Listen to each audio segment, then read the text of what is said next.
Anyone on there yet? Yeah. Can everyone hear me? Yeah. Right guys, it's me, Brian Cockerill, on the Taxman Show. We're just doing a preview with Kev Kilty, my friend who I've had for a long time. Probably the best friend I've ever had, ever in history. Always been there for me, always been there for him. Know all his family, his kids are like my kids, get on with all of them. We just got to ask Kevin what we're going to be talking about. We're going to be doing it on Saturday night this week, so you guys got Friday. Saturday this, and we can do it probably, if you want, 7 o'clock, it's up to you. That's fine, yeah.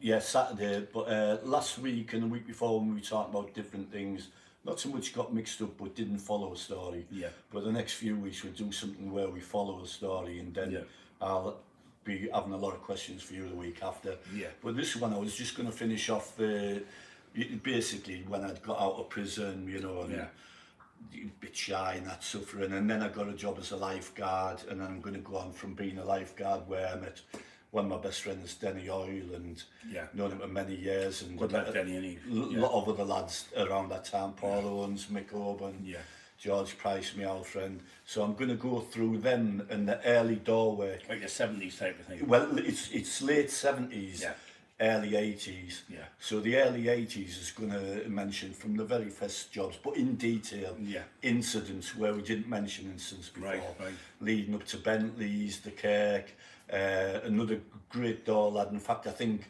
out of everyone who's worked with celebrities, I think, not that we're bragging about it, I think Kev Scott and myself have done some really high profile ones, even we take that, you know. Someone's just said there, did you know did you mind Barrymore? Yes, I did, Michael Barrymore, And you did Bob Monkhouse, yeah. I actually got offered a full-time job with Michael Barrymore, and I'm going to go into why I had to turn it down. Right, well, one, I didn't fancy going in the swimming pool. I was going to say that. But no, I thought Michael Barrymore was coming on and say, Kevin, will you give me my shorts back? I did work for Michael Barrymore, Bob Monkhouse, Shabba Ranks, Maxi Priest. And I'm going to tell a story of one time where I got offered, I won't tell you what yet, but I'll tell you, a really, really top class job with some very worldwide. So it wasn't that I was a hard case out like that. A lot of it's about being, you know, surveillance conscious, presentable, companionship and keeping safety. It's not going about like this, that and the other. If they wanted any, you know, big beefies about sort the trouble out, there'd be people like yourself about Brian, you know what I mean? And you've got to let it. A lot of being like a good Darwin and being a manager. I've done quite a few myself abroad. So it's been being able to talk to people. Yeah, of course. At any level, come down a level, go up a level, and you're starting. It's looking at things, thinking. I went to Hong Kong. A lot of the lads in the sevens of football, Christy Mulcaster and all that. I looked after them all, and I was in a pub, and when I tell you to get out, you have to come. There was a lad who worked for the government, and he did the big big thing in Wembley. He did all them type of things, all the big stadium and that. And he was brilliant bloke and everything, but they didn't have a clue. And there were a lot of Scouse lads coming out, right, we're out. And then within 5 minutes of getting out, they were all fighting. People got stabbed. Did you know that? You just know yourself, don't you? You can sense it. You can sense it before it happens. I say you've got like the big man. There's some people who like to think they're in security and they'll drive about in big jeeps or promoting it. That's not top class security. No. You need a bit of that. But you see some of these government officials and politicians, and you know, they'll have people walking alongside them who blend in with them. And usually if you see a giveaway, some of them will be dressed very, you know, just well-to-do. Got people on from Aldershot and all over Well, they'll have a little pin on here. And it might it's a bit like MI5. They're all about 12 stone, aren't they? And about 5 of them, they're not big, they're not big at all. Because they have to. I was talking to one before, a lad who was ex-forces. And I said, what it is, you've got to blend in. If you like your size, you get picked up. You say you went to Morocco and walked around 20 odd stone. There you say, but you have to blend in where the crowds are and stuff. And I'll tell a little story as well. I won't give the details about when we talk about high profile bodyguards, minders. Big John Daniels, can you remember him? The really big black bloke, 28 stone, glasses. Can't remember him. American. He was minder for Nigel Benn when he went to the ring. Enormous 20. Well, I met him actually, and we're with him for a couple of nights, and there's some good stories about him. He's nearly as big as Flighty then, wasn't he? Nearly as big as Flighty. He was about 6'6", this lad, maybe he's more.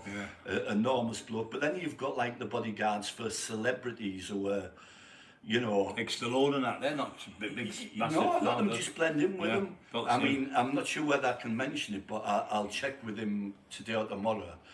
A good friend of mine who I think his first job he done bodyguard work, and he's 60-year-old now. Yeah. Looks after himself, Yeah. and he's worked with some of the top film stars in the world. Yeah. Stockton lad as well. Doesn't brag about it now. Very quiet lad, you know. And then you've got people as well. My brother, he's in his prime. He was probably 10.5 stone, 11 max, 5'7". Yeah. You know, I'll check again with him what I can mention, but you're bodyguarded some really. Yeah. And then you've got people who are, even there's a couple of local lads now who I know work in the Middle East, and they're actually working with real top class firearms in danger zones, and some of them are on about 4 or 5 grand a day, but you might only get fucking half a day's work and you get shot. When I was out there, Chrissy Mulcaster was out there with us, and his son, young Chrissy, and there's ex-SES lads in Paris and all sorts. They've got their own elite force in Hong Kong. They wanted me to stay, but they wanted me to look after like MPs in India and that, but people get blew up with each other. You get £1,000 a day, you know what I mean? You get every £1,000 a day. I said, no, I don't want a job. And you might carry something stupid, like you might get on a plane, and you might have to have a briefcase with handcuffs on to carry like a thing, which is like a microchip. Could be anything. Honestly, So Kevin, people are saying, what are you going to be talking about on Saturday I'm at 7? About in detail, starting work on the door. Some incidents that ended up where there was a couple of fatalities, but I won't spoil the story. Some where people were injured, some of the people who got injured was their own fault. And then I'm going to go into a little bit of some of the lads who've worked with bodyguards and some really good stories on them. And basically, it'd be a good surprise if they can listen in. Some of the stories are very funny as well, actually. Really funny. A lot of people saying they can't wait. From you know, from going down from Bentley's days to the boat, the Bonaventure with Paul Owens and that, Kev Scorch, you know, a lot of good dollars. And someone's from Middlesbrough, you know, there's a lot of Brinos, old timers, you know, John Black, people like that. But some really good stories. As I say, it's not that I'm this gangster, I'm not. I was just fortunate enough at one time to work with some really top class celebrities, and I could have had a permanent job with them, but there was a certain reason why I didn't. I'll just explain why. I don't really regret it, because if I had carried on that work, I wouldn't have been able to give the time to my kids and also the time to Richard. And I'd have done that, then Richard, I don't want to take any credit, because he's the world champion, not me. But I wouldn't have been there to guide him along to what has become. And drive him to all these events. All the events, everything, 6 o'clock in the morning. I remember it. And on some of these things, we were homeless at the time, meaning living in a hostel. And the one where we come on to Richard, there's parts of it which are quite sad, actually, really sad. There was one time where I laugh about it now, living in the back of a car parked opposite the hostel that my kids were in, because I weren't allowed in, not for anything specific, except I weren't registered living with them. And that happened for 6 months, you know. But the bodyguard work, and not so much bodyguard with me, I did work with quite a few celebrities, but other people, and also some of the door work of tales of people who, as I say, fatalities. There was a couple of fatalities, really. Lee Thistlewaite's saying hello to you. And he said he remembers when Jay Murray worked on the Masham door, when Dorman were Dorman. Is that Jimmy Murray? Well, in the old days, you had to be able to fight. I'm not trying to glorify it, but you had to be able to fight, because people were coming and wanting to fight you, and wanted to sell outside. You have a straightener. Now all these badges and things, so they're all really the Dorman now are just like policemen, really, and they've got badges and all. But in them days, you couldn't phone the police. You'd have a fist fight, the police would come and just sit and watch you fight. That'd be it, and just drive off, they wouldn't be bothered. But nowadays, it's just everyone gets locked up, don't they, because of the cameras. There's a lot of door lads now. I mean, you've got the pub watch, so literally, in the doorman's favour, you can turn around and say, Any carry on, lads? Cameras now. You can't. Right. Legit Pro Wrestling's on, saying hello. Oh, hello. Legit Pro Wrestling. Oh, yeah, right, he's the best. He's the best of the best. If you want to learn any jiu-jitsu, any type of that stuff, mixed martial arts, he's the best. He's the best. That's not me just saying because he's my friend and I treat him like if you look at the qualifications he's got throughout the world and that. And the places. Bram saying, do you know Kenny the Phone? No, Kenny the Phone. Kenny very well. Got my first phone off him. Yeah, first mobile phone. I think I got maybe he's the joint first phone Kenny ever saw. And he had a portable cabin at the back of where the new Lidl is now. They call him Kenny the Phone because he obviously sells phones. That was his nickname. So no Kenny for prior to being called Kenny the Phone, he was actually called Kenny the Snake. And the reason he was called Kenny the Snake, it was because he used to have a collection of dangerous snakes, you know, very, very lethal ones, you know, and tarantulas and all that. Quite a lot of snakes in Middlesbrough, but they're not snakes that you want. I had a tarantula at one time. As a kid, I was scared of spiders, and I had a tarantula, and I got it off Kenny Pierce actually. And stupidly, I decided to take it in its little box to Bentley's and let it crawl up my arms and that, you know. So I overcome the fear of the tarantula and that, Right. But yeah, there's some good people to mention stories of, even the nightclub owners, Javed, Kenny Gregory, he was a good lad. Kenny Gregory, he's good lad. Lots of good stories. But if anyone's got any pre-questions, what they'd like to ask, if they get in touch with them or up to them, we see if we can sort it. But we try and keep the subject all about, you know, door work, and not only door work, activities in the street. What was going on in them days, crime and that. So there's a lot of crime then. People say now, oh, it's bad. The lads then were a lot tougher than they are now. These idiots with shotguns who couldn't hit a bull's ass with a shovel for some reason, firing guns, which it shouldn't be. From half a mile away. Bram said he tried to get him to touch his snake when he was 4. But Bram would have made a very, very good professional bodyguard actually. He's intelligent as well. And also, believe it or not, I walked into his house the other day and here he is speaking in fucking Russian. Luckily he interpreted it. He said, he's under the thumb though with Heidi. Heidi's got used to it. He was speaking Russian. She makes sure he keeps out of trouble, doesn't she? On the phone, and Heidi went, and he's doing this Russian speaking to his tutor on the phone. He didn't know I can speak Russian as well. He said, oh, he's a fucking father-in-law again. You have a cup of coffee. No, but some good stories, and there's a couple of stories about Braming as well, and Bram's dad actually, Paddy Crossan, who was a really good friend of mine. Some good Thornaby lads as well, you know. Lee Thitterwaite's on about the bouncers from Blazers, Pacho and George standing all of you. Well, there's a story in there where they came to Stockton to try and take over. They worked in Birches, and little Basil Mann that come with Speedy. Yeah, Tommy Pickering was telling us. I was in there, and it was alleged that I went in with a handgun and put the gun to them and tried to shoot them, and the gun jammed. And I was supposed to have cocked it, and it went down the metal stairs. And the police surrounded the whole building, 400 people in there. Some girl got the gun out, allegedly, Speedy's missus.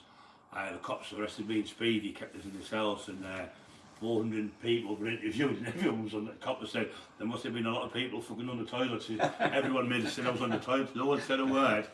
And I got to tell 24 hours, and we got a powder residue test, and I got off with a charge. I remember that. I went there at the time, but I remember. Oh, it was like a football thing about you know, police were out surrounded. Because Terry and Les have always. That was only that was the first time. It was, I think it was 7-8 times I got done for. Yeah, well, Birches did have but never ever got I got arrested, but never ever got convicted or anything.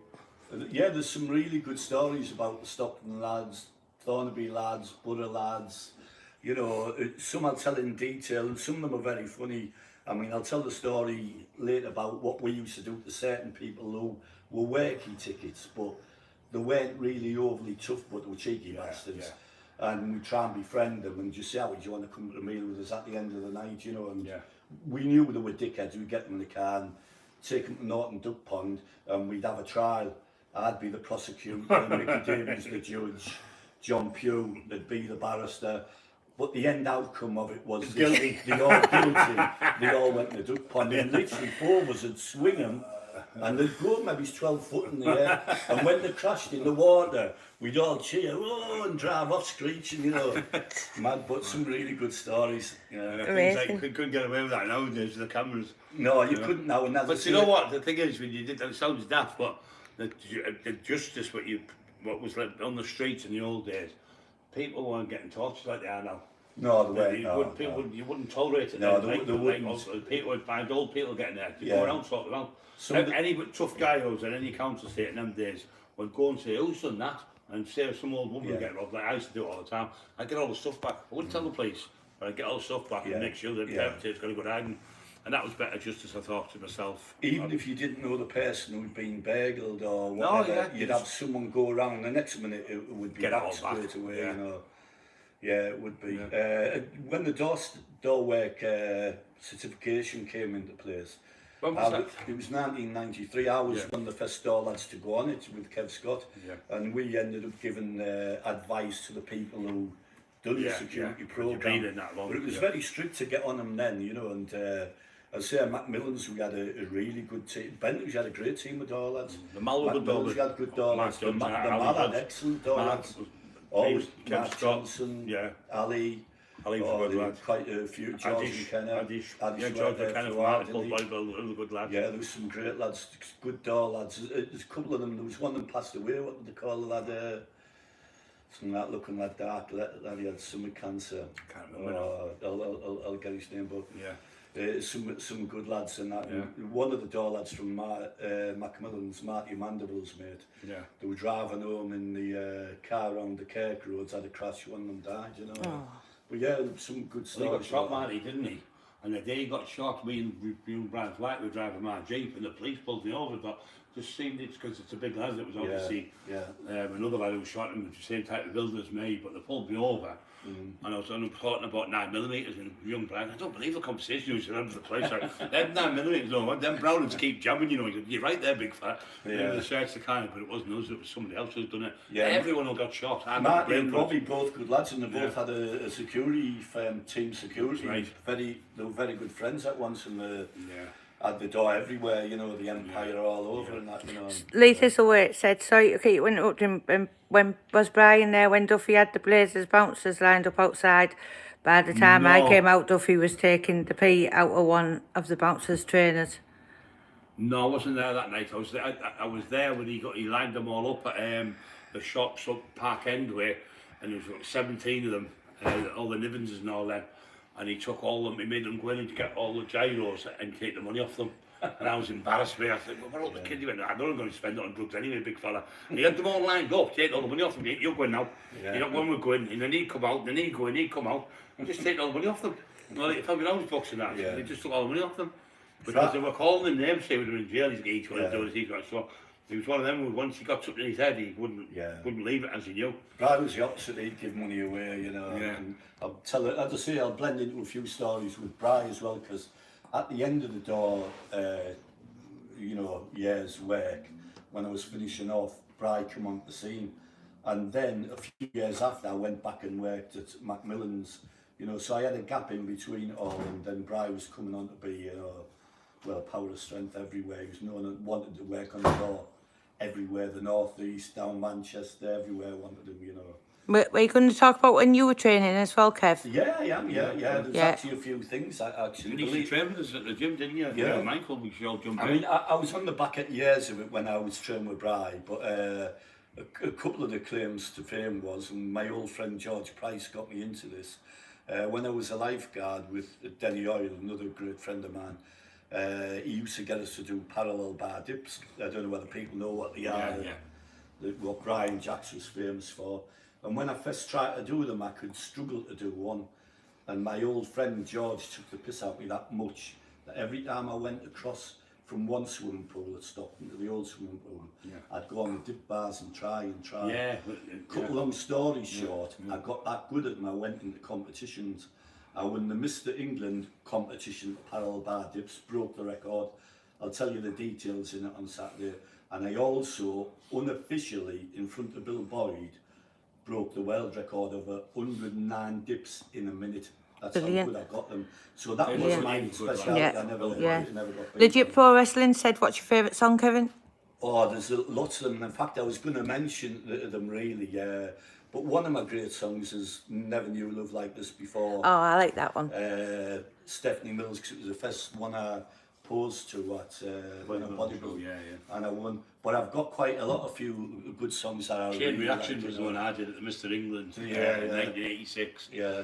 But it's a good subject that about songs. Yeah, it is. Because songs are memories. Of course, yeah. And memories are songs. You think of a memory, there'll be a song Well, there. it's a Yeah. smell Or from a the song can, and a or memory, a taste yeah, or yeah. smell. Or, we were just talking to Bram the other night, we've been watching The Karate Kid, because I remember The Karate Kid when I was a kid. I left school, and you'd watch it and think it was great. Now they've got this Cobra Kai's been on, he's watched it, we're watching it now, me and my wife. We've watched you nice laughed out because it takes you back to the 80s when you were a kid. Oh, I remember them bites and the chocolate bites. You remember this? And it gives us a bit of a buzz, you know. Yeah, a lot of people go into songs. Well, actually, you know, even though don't bother with, I'm not going to call him Jamie Boy, but he was talking about his favourite song last time I seen him, and it was the song he liked was "For All the Girls I've Loved Before," but there was none. Just totally stalker. But we had some good stories. Yeah, and we we'll have some be in great detail stories. this time. You know, going on from. So they'll go on in a year like 1980, Yeah, it'd be amazing. 1982, 83. Hi, Dave Galloway. Some really Sheffield. good stories. You've got loads of people watching here, you know. All right. You've got. We'll stay a little bit longer for them. You've got 53 people watching live, and that's good. No, we haven't even put a for about a 10-minute preview. we haven't even put a warning out. No, But we go. I've been up to Sheffield quite a lot with my son Richard. Used to go to Don Valley. known for steel, Great nice athletic ass stadium. steel in it. Yeah, great athletic stadium. Yeah. Knocked down now, you know, sadly. Legit Pro Wrestling. Do you like Danielson or Johnny? I don't know what it is. I don't like Danielson. I like Johnny better. We used to love Danielson, but now Danielson's we're thinking he's gone a bit above his He's a little station. But I think he'll turn out all right. I'm hoping he will. Mr. Miyagi. Cobra Kai. Never die. I like Mr. Miyagi. Yeah. Well, that was him. Yeah, he had the bonsai tree. Johnny's the blonde haired one who beats him up. Yeah, we like Johnny. Bam likes Johnny. Yeah, Johnny's good. He can only kick about. He's realised, hasn't he? We think he's learnt lessons. He's been watching Bram, hasn't he? That's why he's become good. Yeah. He's watching Bram's there. Yeah, he's probably watching you at Legit Pro Wrestling. I didn't speak Japanese, that. Actually, the other night I seen a Jackie Chan film which I hadn't seen before, and I thought he's a bit corny, but I watched it, and he was singing this War in Edwin Starr. Right. Thank you, Lee Thistlethwaite, for mentioning the book. Yeah. Who else? Oh yeah, don't forget the book. There's people from all over the place in Attack here. for the Teesside book. We've got it. All the Attack for the Teesside. We've got it. Signed copies if you want to get it. Just Get in touch. subscribe on the channel, free. We've got all the training stuff where I've been telling people how to train your chest. We've got the elastic bands training, the resist resistance bands, we've got dumbbells, we've got barbells, we've got how I train from 18 till 24, and I've put 12 stone on in 6 years. So that routine's now on that YouTube channel. So you do your back on a Monday, your chest on a Tuesday, biceps and triceps on a Wednesday, legs on a Thursday, and shoulders on a Friday and the rest of the weekend. That's what I did to get to bid. So if you want to get into the gym, do that and watch my YouTube. It's all free. And about at times 15,000 calories a day. Yeah. And if you want to learn wrestling or any type of martial arts, get in touch with Legit Pro Wrestling because they're amazing. It's Kevin's. Next to Argos and High Street in Stockton. You can find them on Facebook and Instagram, place like that. And my daughter, I don't know whether you've seen some of the videos of Heidi kicking. No, it's just phenomenal. Really, bloody hell, unbelievable. I'm not only saying it, she's my daughter, and she's excellent at nutrition, you know, and psychology. She's really got a degree in it, literally a really doctor, you know. Yeah, I used to call her when she was a young kid, starting off Makushla. I remember her when she used to be in them. Melanie used to get a Victorian dresses, didn't she, and stuff like that, and she was like a little princess. She was like. They were all freebies and dresses, you know. Heidi Carson, she's shouting, "Hi, Dad." Heidi, she was excellent, you know, still is, dedication of that. They don't go promoting everything what they do, I'm the big I am. They go, they learn it, they teach them. The way they teach them young kids, that's phenomenal. and the parents are there, and the base of and the thing as well, the thing they do, the work they do, they deserve a lot more accolades because they go out at Christmas and they go around and they used to feed all these people on the sustain before it was knocked down. They go out and get parcels and wrap them up all through Christmas and be freezing, carrying them about and make sure every single person got a toy or food. It's amazing, isn't it? Hundreds and hundreds of parcels. In fact, I'm going to give idea ring after in Bram, because there's something where I've got a contact where they might have a big thing going on for them. What they do is it? No, they're totally vodka. That's all I know. dedicated to the cause of what they're doing. Oh, that's brilliant. Absolutely. But that's the best way. Do you know anybody in Coventry, Kev? As he's heard your name in the Edge Club in the 1990s. Oh, right. I did have a couple of friends in Coventry once over a long time ago. 1990s, he's talking. I had I did have a few friends. A couple of them were into bodybuilding as well. Because as you say, once you know one bodybuilder, you do. Bram used to train in Coventry. When you go to the shows, the bodybuilding, you get to know some from London and they know you and you get to know loads. And it's like a family in it, the bodybuilding scene. It's a good click as well. We've got a brilliant lad over in Alex Dunn, in it. Yeah. And he's got his Hustling Labs. If you want your protein, creatine, anything, vitamins to your brainchild, his stuff I've been using. I'm growing like a bloody mushroom, baby mushroom, and then I'm getting body fats come off me. Training really good, and his products are brilliant. So I know people are struggling to get to shops and things like that. You just order it and you get it in a couple of days. He's a really nice lad. We're going to be doing a podcast with him. We've got loads of people we're doing podcasts with, but obviously with this COVID thing, we're going to do Kevin and a few other people. Yeah, a few of the bodybuilding. Kevin and we're in the bubble army together, so. Together, so we're allowed to do a couple of the bodybuilding lads as well. I say I'd met Dorian Yates before through. I met him through. So I met him through. And he was asking Bill Boyd. We sat at the table. It was 12-seater. And he looked, he was big, but I was massive at the time, and I think he was about 19 staff stone or something. I was about 24 stone or something. I was a bit of a belly bodybuilding powerlifter. I was a powerlifter, a bodybuilder. But he didn't look that big sitting down, but when he got on stage, he done that right. I've never seen anyone, the lats go out so wide, and his calves were unbelievable. I went, wow, unbelievable physique.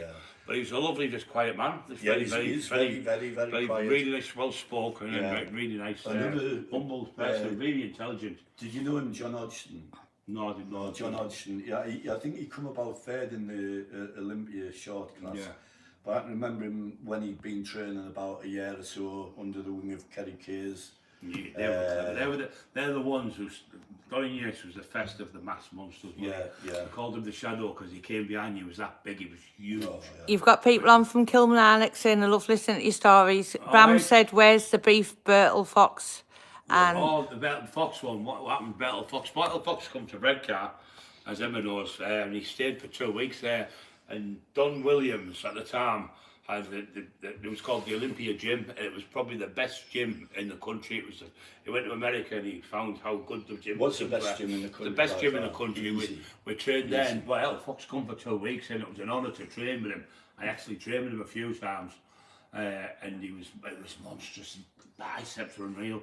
The density. He was just unbelievable. He was miles ahead of his era. Unbelievable. Hey, Alan. In the 1983 Olympia, he should have won that. He should have won it. You know, people might not like the flair of his physique, but on the overall physique, that one he should have won. Do you know Randolph Turpin, Kev? Yes, a boxer. That was the lad from Coventry said, do you know do you know him? We actually, I think I went on one of the shows down Coventry in the mid-80s and got to know a few people. Manchester, there'll be a few people from Manchester who I'll mention to do with the door work and the cramping. Not that we glorify crime. No, we're not doing it. Just what's happened over the years, isn't it? The truth, what's happened, and it's in the papers and things like that. So, but what we're trying to do is bring Bram back... saying Jeff Thompson. Jeff Thompson? No, I don't know Jeff Thompson. Who's that, Bram? I used to know Jeff Thompson from Thornaby. He was a school teacher. But what they're saying as well, people, is that anybody wants any questions as well for next week, for Saturday night, you can ask in advance. I think Bram's talking to a lad from Coventry who's mentioned his name. So, If there's any questions about it, you know, what you want, you know,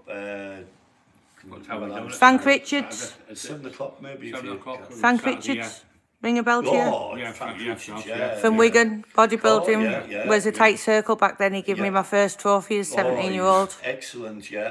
I actually met him a few times, Frank Richards. He was an Olympian, and I think he placed it a few times. Really lovely bloke. I seen him once, and I knew him briefly a little bit. And he was walking through Blackpool Pleasure Beach in 1983 when he was in his prime. Yeah. Awesome, really. Excellent bodybuilder, really good. I think if I remember rightly, I think he also, while he was bodybuilding, or just before, he got into it through having a really bad accident with his back. Scaffolding or something. Yeah. I remember him posing in Middlesbrough. I think Michael was there, and he was posing on stage there. Absolutely great. He posed to I can't remember the thing now. It was a sci-fi thing, tripods. Yeah. George Formby, Bram said. George Foreman. Formby. Formby. He's a singer, wasn't he? Yeah, George Formby. George Fawcett, you mean? No. George Fawcett, no, George Fawcett, yeah. He was a bodybuilder from Redcar. George won the Mr. England, England, yeah. And he won the Mr. Britain. Great physique, George. Very one of the first bodybuilders around here. His brother was brilliant. His brother was in the Mr. Universe, came third there. Barry, his stepbrother, he was really good. Barry, what was he called? Barry Fawcett, yeah. Barry Fawcett. George had excellent physique, George. I used to train with George when I was 19. I lived at Redcar. We used to go to the Olympia gym. He was actually with us when we trained with Bertel Fox. George trained with us. Blackpool, yes. No, it was George Formby, the singer. Yeah, George Formby, yeah. When I'm leaning on the window, lamppost on the corner of the street, that's George Formby, yeah. Who are the lads' favourite ever bodybuilders? Personally, mine is Jay Cutler. Yeah, Jay Cutler's fantastic bodybuilder, but he doesn't beat. For me, Arnold's the best of all time.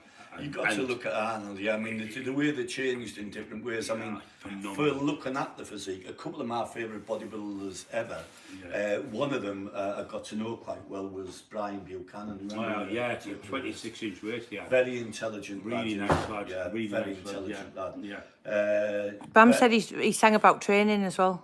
Right. Bertel Fox, excellent. But I think one of my favourites of recent years, I think, was when Dorian Yates had won the Olympia, and the night after was Night of the Champions in Nottingham. Yeah. And Kevin Levrone was there. I thought Kevin Levrone had the edge on Dorian Yates. Yeah, he was really good, wasn't he? Great physique. I love Dorian, don't get me wrong. Sergio Olivia, the myth. Unbelievable. ID said Purple Lucky. How about Vic Richards? Yeah. Phenomenal one. He never competed, but he was the biggest bodybuilder ever. Yeah. Monstrous he was. They'd have had to watch the muscles with him, wouldn't they? Yeah. Well, years ago, you know, when we first started training, Denny Oil actually, I was a lifeguard at the Bats, and Denny Oil come in the first time I met him. You ever saved him drowning? The what? You ever saved him? I did, yeah. I was going to go on to that, yeah. What about Reg Parks, who was from Leeds and played Tarzan in the movie? Reg Parks was absolutely phenomenal bodybuilder. So was Thingy Scott, Larry Scott. Yeah. He invented the Scott. He had the best biceps in the world. Fantastic bodybuilder. Some great bodybuilders, but I loved the sport in them days when we first got it. I think the bodybuilding in like the 60s, 70s, and 80s, they were the best physiques, because they used to have a thing called a vacuum, where you lifted your stomach up and you could tell your rib cage and you pulled it. They can't do it now. There's nobody that can do it. There's the odds. All the Arnold and all them, they weren't that. They were 16 stone or something. But because the waist was so small and the shoulders look so big, didn't they? But now with this bubble gut they've got with that growth, it's making them look terrible. Frank Zane was Kevin's favourite, Heidi said. Frank Zane. I think Frank Zane beat Arnold twice. He was down here, he was at the Boyd got him down here. Frank Zane, I think, a lot of people like Frank Zane because he was a physique that anyone could probably achieve, because he wasn't that, he was like Sylvester Stallone type of size. But what he had is what you call symmetry in bodybuilding. He had 16-inch neck, 16-inch bicep, 16-inch calf. He wasn't that big, he was only, but he was so ripped and in proportion. And when he did that pose, when he did that with the two arms, he just ripped. He was like a bit like, Rambo reminded me this type of physique, like a Rambo type. Somebody's asking Brian if you'll be making public appearances and talks when lockdown's finished. Would love to meet him. All over the place. We've been offered to go to Ireland, myself, my wife, radio, America, Australia, all over the place. Manchester, everywhere has been offered, and Doncaster, everywhere you can think. All of Scotland want me to go. Kevin knows that. The Scotland, there's a lot of them wanting to do them up there, down Liverpool, Manchester. It's just it's crazy. Be some really good, because then when you do that type of thing, you do an audience presentation with your screen and all that. The question and answers will be really good there, you know. Mike Mensa, who invented the HIIT training, high intensity, low reps. Just tell him we did do one with the Bishop Auckland do, but someone spoiled it. So if you go on my YouTube channel and look at the night of Brian Cockerill speaking at Bishop Auckland do, you'll see the fool on there making the fool. Bram's just saying Gary wants you to go to Australia, Brian. So I've just been talking to my wife today about Gary. Good lad. I remember going round. It was me, Brian Flaherty, little Brian Flaherty, another lad called Brian, and Bram. Can you remember them thing, like with your punch, like a dummy thing? Oh yeah. He had that, and Gary was he was in with all the school teachers. He's a fireman in Australia now, and this thing, he said, I've gone that. I punched it twice and knocked its head off and smashed it to pieces. He went, I've just paid 200 quid for that, and that was the day. Tell you, Gary, but he had us in. Last year he came over to help us get in the schools, because he knows the headmasters and everything like that. So we've had people, we've had the mayors phones from kind of contractors from Hartlepool to help us. We've had the mayor from Middlesbrough helping us, so it's just never ending, you know, it's been good. Yeah, it's good to educate the kids, because the way it is now, if the kids don't get a grip of certain things, the prisons are going to be overrun. What I'm saying to them, I'm saying if you don't get the kids told when they're young, it's no use when they're 14, 15 years old, when they're on the stony path. You need to get them in the grassroots very young. Right, it's a couple of questions here. One lad said, Stuart Harrison said, did you know Lou Ferrigno, the Hulk actor, was born deaf and was picked on 4 years? Then, hi all, how long would you recommend waiting before jumping back into the gym after a hernia operation? Cheers. You've got to fully recover. I'd go and see the doctor first before. I wouldn't just go on your own gut feeling, pardon the bunch. I'd go and see the doctor, make sure it's fully healed, because the last thing you want to do is go and tear it again. What would you say, Kevin? Depends what hernia it is and where it is. Different types. I mean, my son Luke, he's had 3 testicular hernias. And obviously you can have abdominal ones, but you also can have what they call an hiatus hernia, which is get chest pain. But I would ask your doctor, you know, but you can still train with them. It depends whether it's a visible one or not. You get ones where the skin comes out the intestine, doesn't it? And you can get an hernia repair as well, but speak to your doctor about it, but you won't stop your training, definitely. How much did you weigh back in the day? The biggest I weighed, I could never get to the 24 stone. The biggest I weighed was 23 stone, 10 pound, and Flaherty used to weigh 26.5, so I could never beat Big Flaherty. But that 20... Bram said, where you're finding them, NFL tops, he loves them. We'll send you the link later, Bram. No, you're all trying to pinch me. Loads of people are coming on YouTube. He likes your t-shirts better. Loads of people are coming on YouTube. I like that. Where do you get these tops? Emma's finding them all over. I'll send you the link later. We Alex done it the other day, everyone as well, so loads of people said that as well. They're really good because they're a treble extra large, but I'm starting to be a bit too big. They're getting tight on me, so I'm probably getting up to 4 extra large now. Actually, the way Brian was then, when he was 23 stone 10, you had the autumn wind a very, very, very naturally narrow waistline, you know, which that's genetical. I remember competing when I was 21. It was like a peep show. I'd say at Winnie Banks. When's Brian coming down? When's he coming down?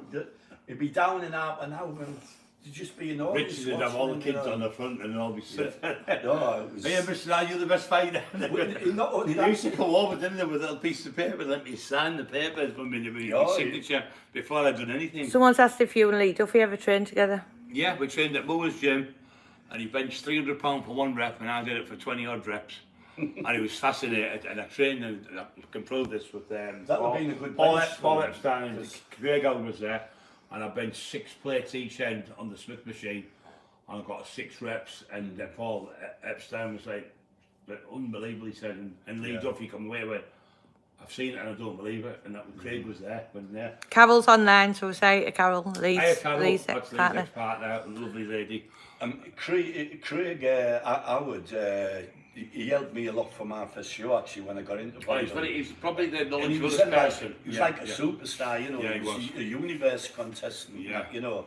And I remember me and Denny Oil used to say, oh, imagine going to watch the universe. Yeah. Years later, Denny come 5th in the universe. it's Like mad, that. isn't it? But Craig Howard had the best squatting style. Yeah. Probably maybe it's because he wasn't overly tall. Yeah. But I've seen he used to squat with his glutes right literally Yeah. to the floor. That's how I used to train You with know. Craig. Me and Craig used to train at Darlington, we trained all over. Yeah, he trained, Probably, yeah. trained. We used to He train. loved to travel about and train. And In another, different gyms, he was the one who Yeah. got me into training. He said, you get bored, and so we used to go to Redcar, we go to Darlington, we go all over the place. Yeah. But he was good with Vince Brown and all them. he was very well in with all of them. Yeah, he knew all them. Another couple of good local bodybuilders. There's some excellent local bodybuilders, very good ones. Mark Lanny, Peter Johnson. Yeah, his Bram, innit? It's probably the classic best. He said it's a physique, cracking video. Classic physique.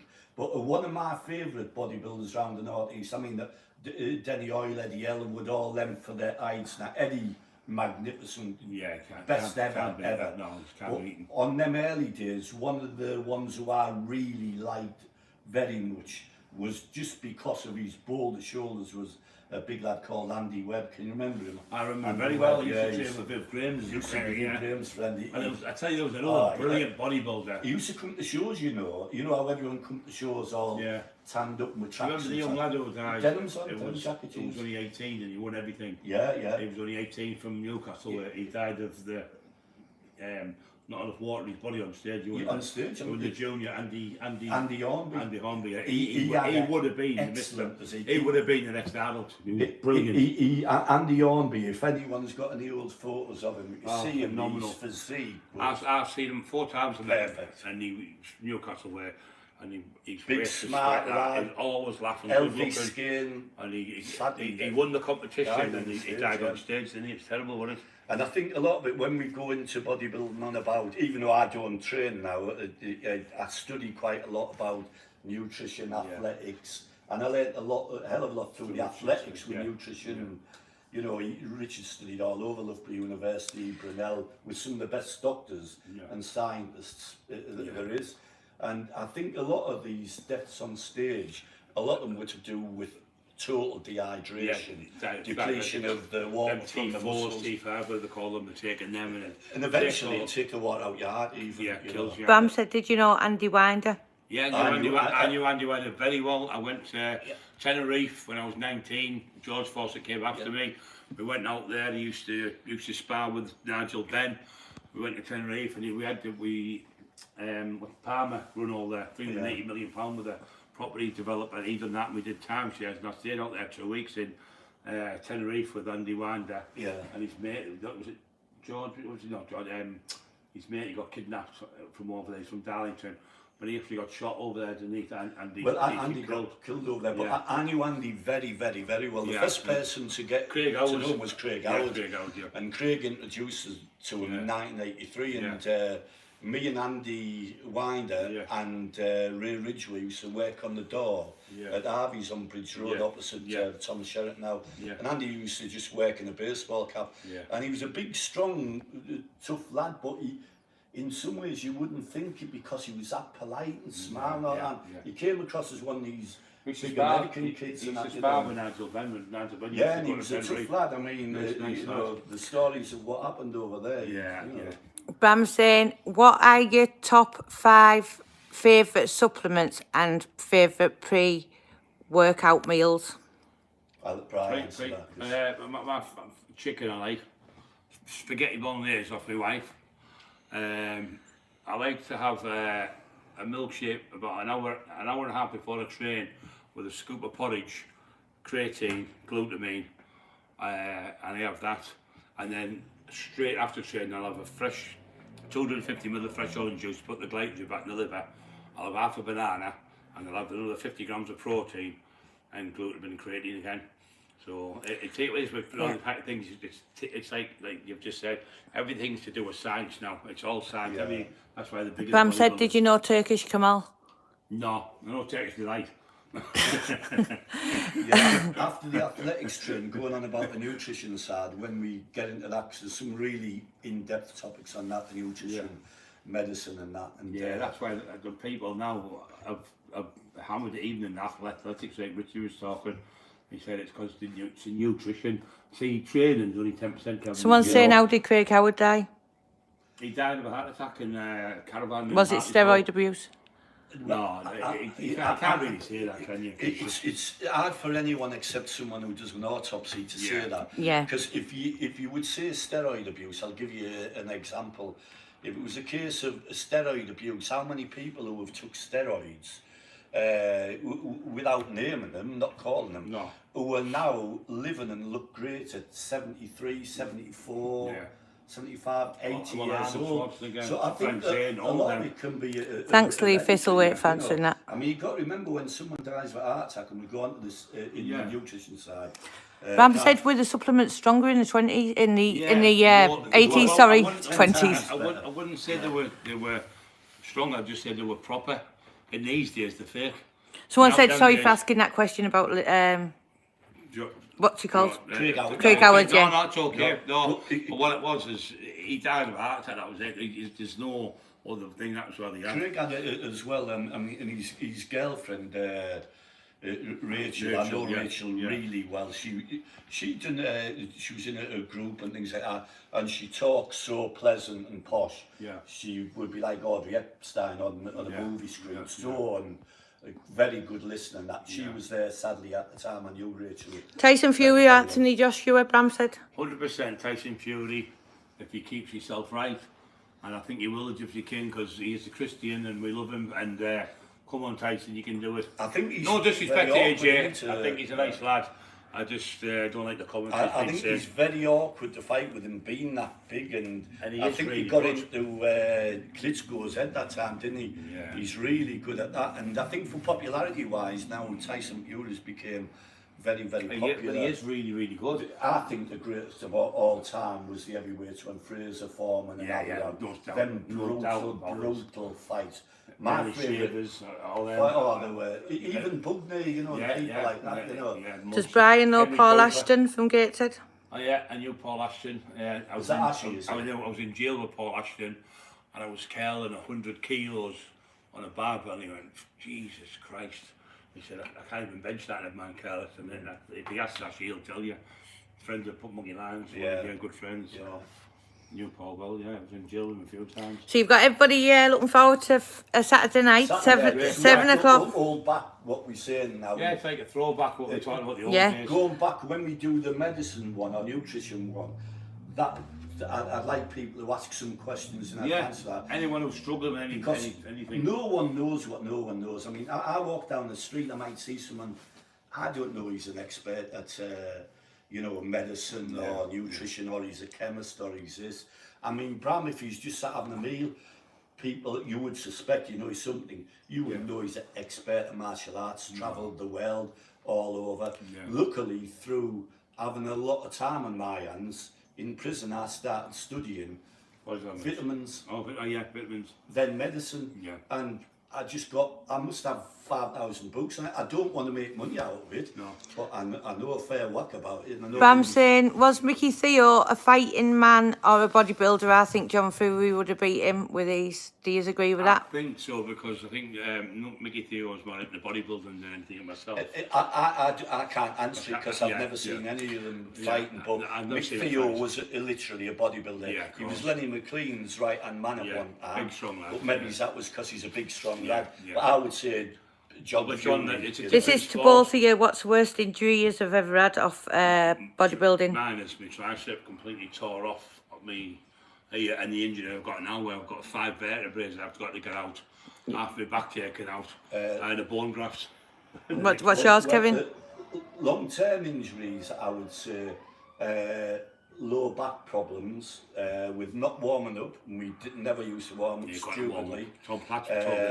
and neck injuries. The immediate injury, I only ever had one immediate injury in bodybuilding, and that was while I was squatting, and I didn't know it at the time, but I think I might have torn an hamstring, but I thought it was in the cramp, and I was in agony on the floor, laid out in the gym on my stomach. And Denny Oil's with us, and Denny's a great mate of mine, but he wasn't the greatest physiotherapist, as he knows a lot now, well a lot. But I said, Denny, can you see? He said, there's a ball on your hamstring. I said, do something about it. So he started fucking stamping on it. It actually eased it off to me. What's your favourite stack for strengths, Bram said? No comment on that. What would you mean by that? For people, steroids. I wouldn't advise anyone to take steroids now, because they're all fake and nothing. I wouldn't like any kids taking them and getting it. You don't need steroids, especially when you're a young kid, because you produce enough testosterone in your body. All you do is you stunt your growth taking steroids when you're young. I think a lot of steroids are alright for people at my age, maybe having a little bit if you're going to have a doctor. Yeah. But I wouldn't advise for anyone to take steroids. What does insulin do if you take it and don't need it, Stuart Harrison? Well, insulin can help your body. It's like an anabolic steroid, isn't it? You take it, helps you helps you digest more protein, and it helps you eat a lot more food on it as well. But it is a dangerous thing to take. It can kill you if you don't have enough sugars in your body. You can go hyperglycemic, you can just have a heart attack or drop down dead with it. Heidi said, did you have a bad neck from a car accident? Oh yeah, I did as well. Yeah, we had a car crash where I was in the back and literally give the advice to save people's lives. Swebbing was, and that is coming down from Weatherby on the bank in the snow. One of them was driving, I was in the back, took my seatbelt off, told them how to do an handbrake turn into the car, didn't have my seatbelt on, and my neck went, Going back on to when they're saying about the assistance for steroids and that, I think years ago people took them in medicinal dosages, low milligrams, whereas now some of these kids you see them, they're just shotting anything into them and they're blowing up and down. They're not gaining good proper How many strength. sprint sessions per week for fighters, Bram said, would you advise? Well, I used to, when I was probably one of the first people who started doing it, I couldn't run on the concrete because I was too big. I used to box Frankie Athett and John Black, John Green, John Dryden, people like that. Dickie Dido, on the pads, all them, Frankie Athett and them. But what I used to do is I used to run on the sand, but it still hurt my knees because you're probably 3 times as heavy. So what I used to do is, when Teddy Dicko's brother's got a yard, there's a bank. I read about these horses running on the sand and all getting injuries, but when they run up the bank, they weren't hurt. And I realised, because you're running your calves like a shock absorber, so I used to do 50-metre sprint and walk back down. I do 10 of them. Instead of doing non-stop like a 10-mile running, all that I'm just laughing at Pam's comment to someone. I mean, on the athletic side, when I used to be training for fitness now, I would say sprint. But once I got into athletics things and I learned a lot from it, literally, if I was a fighting man, I think once or twice a week maximum sprint. Because Bye, Alan. If you sprint to the excess, it takes that much out, you believe it or not. He said he's maximum 60 metres at top speed.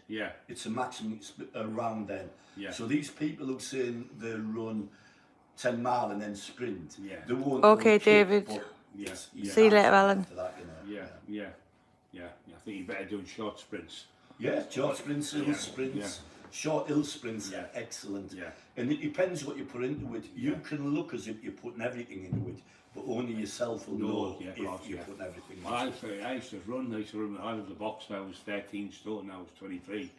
And there's no time shot, and I was super fast, as you know, my hand speed was fast. And you're bombing that.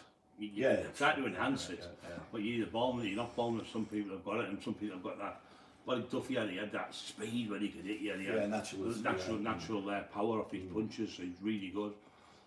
I mean, lately talking about training, Richard especially and myself had helped Simon Vallely, and he's heavyweight boxer. He came down the track with us, done a lot of sessions with Richard. Do you know what, Northumberland? My arm is killing me.